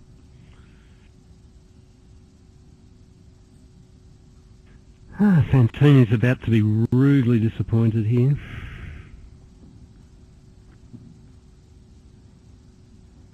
He was really looking for King 10 doubles and in the pocket, but no.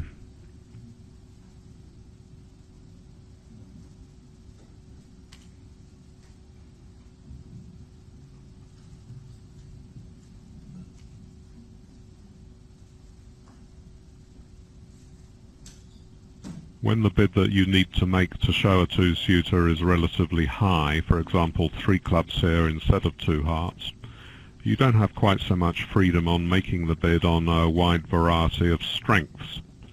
See, with Michaels you can bid on quite a weak hand if you're intending to bid again, facing a minimum response to indicate that you've got a better hand than might be imagined at first. But 3 clubs, I mean, partner's going to bid 3 spades a lot of the time, and he's 4 spades, and so he needs to know that you've got a pretty good hand when you're bidding at that level. In other words, guess 10 tends to show a much sounder 2-suiter than Michael's would do.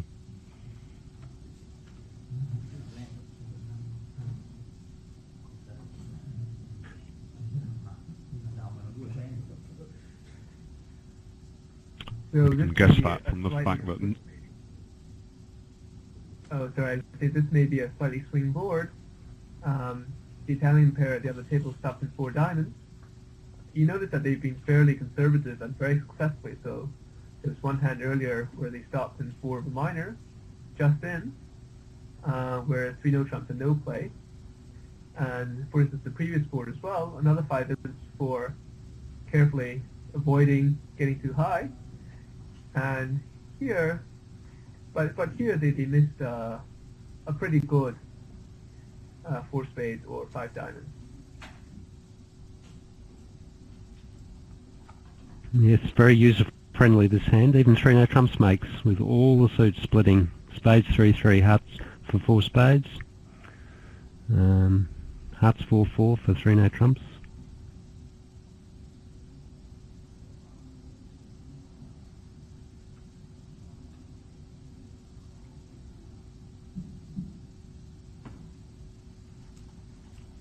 Right, now North will bid his diamonds, and it will not be that easy again for them to get to 5 diamonds, although the fact that East's made a takeout double and West has bid in hearts is beginning to hint to South that North will be short in hearts, and there may be roughing values available in that suit, if not in spades.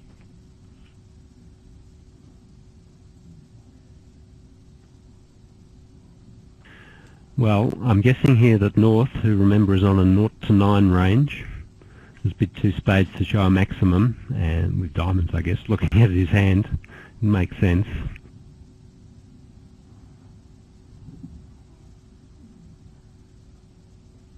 No, rather curiously, both tables made a limited bids. In the other table, rare to see, but you saw 1 diamond, 2 diamond as natural, non-invitational. Later, over East takeout doubles, South managed to make 2 tries, firstly bidding 2 spades, and then bidding 3 diamonds freely over 2 doubles, but they eventually stopped.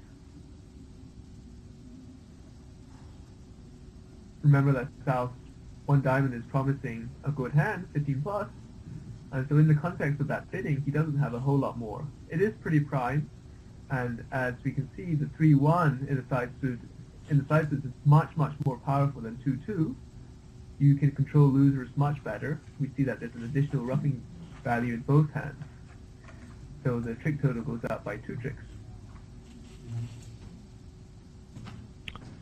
Absolutely marvellous fit there with the Queen sealing off the spade suit for no losers as well. So that's a pretty difficult 5 diamonds to reach, really. Yeah, very difficult. And I don't agree that it was pessimistic by Nunes. He's got no reason to think that his partner's even short in hearts. I mean, Laurie doubled 1 no trump with 3 spades, and Versace certainly only showed 4 hearts when he went on to 2 hearts. So the hearts could easily be 4-3-3-3 around the table. And he's minimum in high cards. I think if this bid game was to be bid, and I don't think it's reasonable to expect it to be bid, but if it is going to be bid, it was needed for Fantoni to give it one more shot. Yeah. If Yes. South had a possible short suit showing or something like that, maybe 3 clubs, but we can see that it's difficult to bid no matter what your methods are.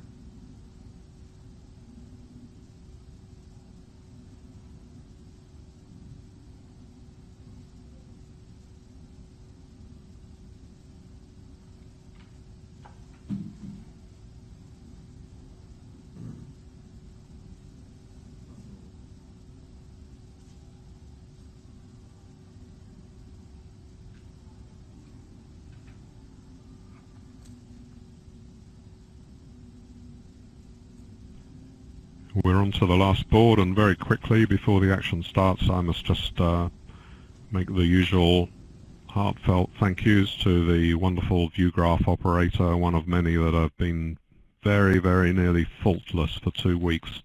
Wonderful, and we greatly appreciate it. Thanks also to BBO for allowing us all to enjoy this fantastic tournament. I've certainly enjoyed it, I imagine, as much as any of the kibitzers have. It's been absolutely great. And thanks here to my fellow commentators, Bill and Yuan. You were dragged off to the other table, and I remember you rescuing me the other day. I much appreciated. Did Peter show any signs of gratitude when you suddenly appeared alongside him? Absolutely, he was equally thankful. Yeah, so can we, for this auction, it's very interesting. So we can see that 2 spades get butchered here. 3 spades, a heart, 3 diamonds once the trumps are pulled, and a club. But is this double takeout or penalty? Given that North has shown a fairly limited hand with a good diamond suit. I think double is takeout here. I.e., I don't totally understand it.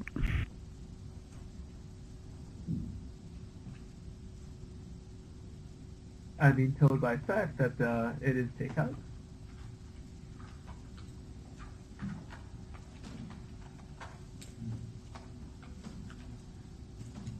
A little bit curious. I've had this discussion with some of my friends playing a strong club, the opposite of position 2 club, whether after a 2 club opening, some will call double as penalty or takeout. I've heard vociferous arguments on both sides. I'm not sure. You mean partner's meant to guess which one it is by looking at his hand? No, I meant that one side feels strongly it should be takeout, and the other side feels strongly it should be penalty. Right. Well, I think the world has probably finalised that in these situations you actually get more penalties if you play takeout doubles. This case didn't pan out because unfortunately South was too strong to pass 2 spades, because North would have made a takeout double and now South can pass it, so it doesn't always work. But generally speaking, takeout doubles tend to give you 2 bites of the cherry, and I think it's a far better way to get a penalty is to generally play takeout doubles, and I think that at the top level that's generally been accepted over the years, even though it didn't work here.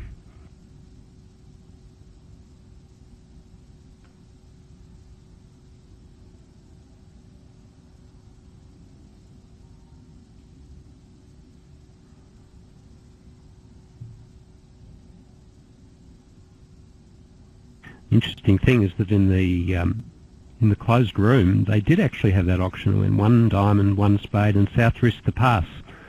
North made the takeout double, South passed it, but then obviously West rescued himself, and 2 hearts is quite a comfortable spot. They'll go down 1 at the very most. Well, down 1 or 2 perhaps.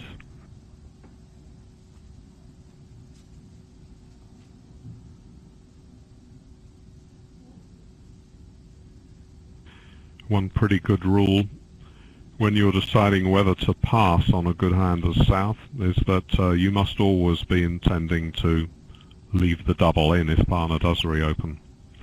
It's pretty hopeless if you pass and then carry on bidding. You might as well have spoken in the first place and not taken the risk of the overcall being passed out.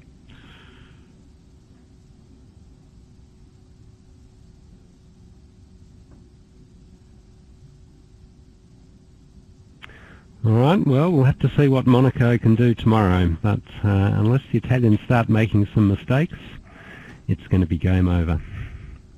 I'll see you later. Yep, thanks for watching, and we can all be pretty impressed on how the Italians have played, and perhaps have nightmares against having to face them as we lie twisting and turning in our beds tonight. Not quite as badly as the Monaco team will do. Thanks for watching. Thanks, and bear in mind that it's an even earlier start tomorrow. The second set starts at 6:15 in the morning, British time. So Maybe see you in the third set.